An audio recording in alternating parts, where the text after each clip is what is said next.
How the heck do you get your loops so consistent? Is one of the most common questions I get in my comments section. Hi everyone, welcome back to the Modern Knotwork channel.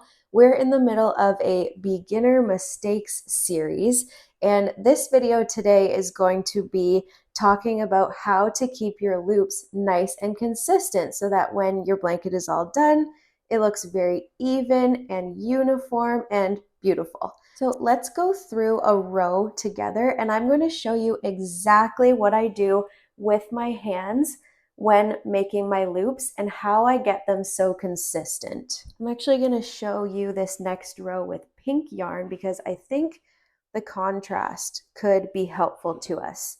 So let's zoom in and we'll go over this together. So let's just pretend that my next row here is pink.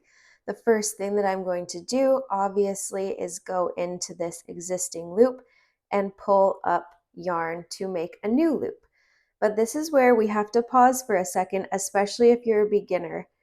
You need to make every single loop consistent in size. So if you guys are familiar with my channel, you know that I love to make my loops 2 fingers in size. So when I was learning how to do this, I would pull up a loop and pause, make sure that it was 2 fingers in size. Another thing that you can do is have a measuring tape with you and measure. So my loops are generally 2 inches in height. And I did actually use to measure every single loop to make sure. So if you are a beginner, I really recommend having some kind of measurement, whether it's actually using a measuring tape or using your fingers as a reference point to make sure that your loops are going to be consistent. Now let me show you what I do when I'm actually making a row of loops, because there's a little more that goes into it than just making sure my loops are 2 inches or 2 fingers in size.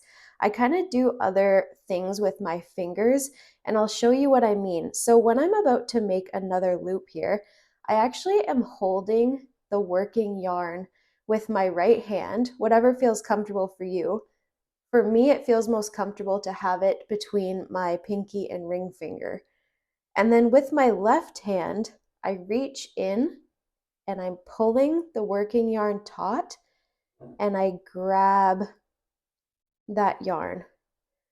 This makes my connections here nice and tight, snug together. If I didn't do that, if I wasn't holding on to my yarn and just going in and grabbing yarn like this, you can see that there's big wide gaps in between our loops, and that's just quickly going to turn into holes into your blanket. So let me just show you again what I'm doing. I've got my working yarn here in my right hand. I grab it. My left hand is going into the loop to make our next loop, and I'm pulling this working yarn taut. Now I pull the loop through, all the while keeping the yarn nice and tight. So let's do a couple. Holding that yarn, pulling through, and making nice tight loops so that we don't have those spaces in between. Now, another thing that you can do to keep your loops nice and tight and uniform is actually pulling on them and adjusting them when you finish each row. So let me show you what I mean. Let's finish this row, and then we'll go over to the end here and just kind of give each loop a little bit of a pull so that you're getting them to be the same size. Sometimes they just end up a little bit smaller, a little bit taller. It's just, we're not perfect, right? So our loops are never going to be exactly the same, but you can kind of go through your row and just give your loops a little bit of a tug, and that helps them become very uniform. I hope this quick tutorial was helpful. Let me know in the comments if these tips were able to help you keep your loops more consistent in size.